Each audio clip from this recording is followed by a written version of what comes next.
We've got around 60 hens that depend on us each day for their food needs, and our winter composting run has been serving quite well overall, but we're hitting some bottlenecks and some issues that we need to design our way through, and I'm going to share notes today about what we're up against and how we're handling it, so stick around. I will say, as a basic fundamental design, the compost run made out of these 4 cattle panels, really janky, simple structure, overall quite good. If I could do it again and we had more room, I'd love it to be taller and wider, but I'm okay with what it is. But what we're realizing is that the amount of material that needs to move through the system is just insane. We just recently had a chance to buy some old mulch hay, and so I needed to clean out their summer run area, this little nook in the back end of the chicken area, so that we could have a clean spot to store hay for long-term storage. And so using the hay fork to clean up, I mean, it seemed like it was only a few inches deep of material back in here.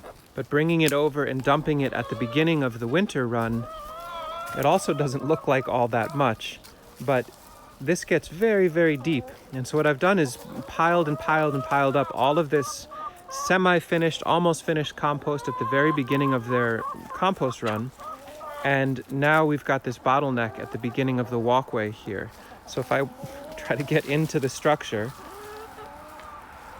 I shouldn't be this high above it.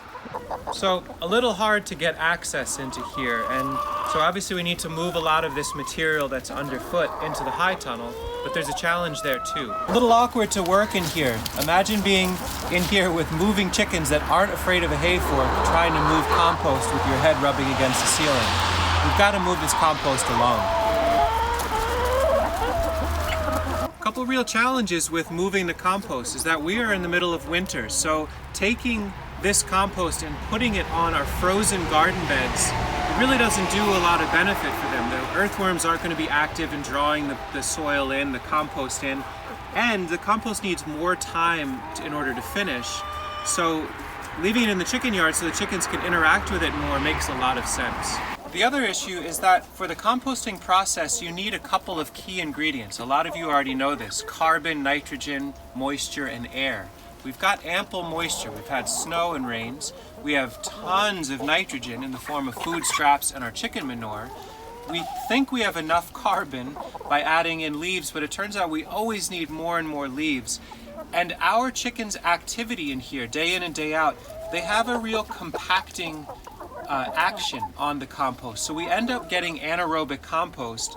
By the time it gets to the far end of this high tunnel, the temperature starts to stagnate. It holds down at around 80 degrees Fahrenheit or so. And when we go to turn some of this compost,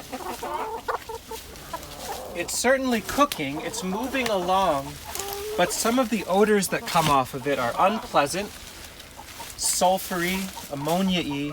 They're telling us a story that this needs a lot more air in order to thrive and move into being a much healthier compost. So we need to rectify that. So I've started adding these finishing bays, as I'd like to call them, that are outside. So there's more room for air and ventilation. There's a chance to turn the compost and to address by the hay fork, if we smell a little something funky, to fluff it up and loosen it, to incorporate a lot more leaves. And I also plan on adding a whole lot more biochar at this point so that the compost can begin to mellow and evolve into a healthier state. This pile here is only a few days old. It's about 3 days old, and already the temperature has spiked. It's getting up to around 120 Fahrenheit, which is a lovely temperature for good thermophilic decomposition. And I was able to take the anaerobic, tight compost, highly nutritious but imbalanced compost coming out of the high tunnel and mix it 50-50 with leaves. Luckily, we collected enough leaves in the fall that we've got carbon and mineral in spades, but we have to fold it into our composting pipeline. One trial that I'm exploring this winter that feels promising and I'd like to share with folks is we have so many of these little rings left over from when we transferred out of putting rings around every little shrub. A ways back I talked about how we had rings around all of the different shrubs and trees we were planting in the chicken yard. We took those out, replaced them with rocks, which has been working really well. And so I had a pile of these rings laying around. And so On the east side of this compost pile, I just set up the rings next to one another and filled them predominantly with leaves so that they can be an insulative holder for the compost. The nice thing about them is I can dip in, grab leaves as needed to fold into the system, or if I want to get a little more heat, I can put some hotter compost in these. It's a nice way to hold the material, have warmth and insulation, and most importantly, a place for red wigglers and fungi to develop that can then inoculate the compost as it comes in. On this side, I'm using our trusty milk crates, which we've used quite a bit in the past. They're filled with raw compost and leaves. I like them because they're like simple building blocks. It's like Legos for composting.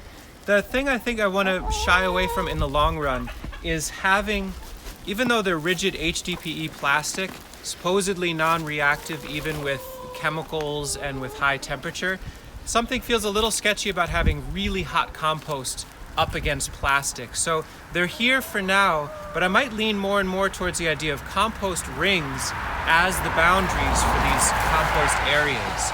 We're gonna fill this first bay, let it start to cook, make sure the smell is where it needs to be, that it smells fresh and like a delightful warm woods. That's the goal. And then we'll have a second bay here, which we can work on later on, no rush. But with this bay, my plan is to use it for bottom heat to start seedlings in the spring. Because by the time this moves to here, it should be around February or March, which is when we're gonna wanna start seedlings. So hopefully we get an extra yield from it. This process feels like it never stops evolving. Hopefully we're getting it better over time. But by having these bays that are very close to the winter compost run, we have a way to absorb the overflow, the excessive amounts of compost that are coming from the system, modify, get air into them, get a lot more carbon into them, let them have a chance to rest. And in some ways, most importantly, still give the chickens a chance to kick through this and grab whatever sprouts, whatever worms, whatever nutrient they can get from it while it cooks down.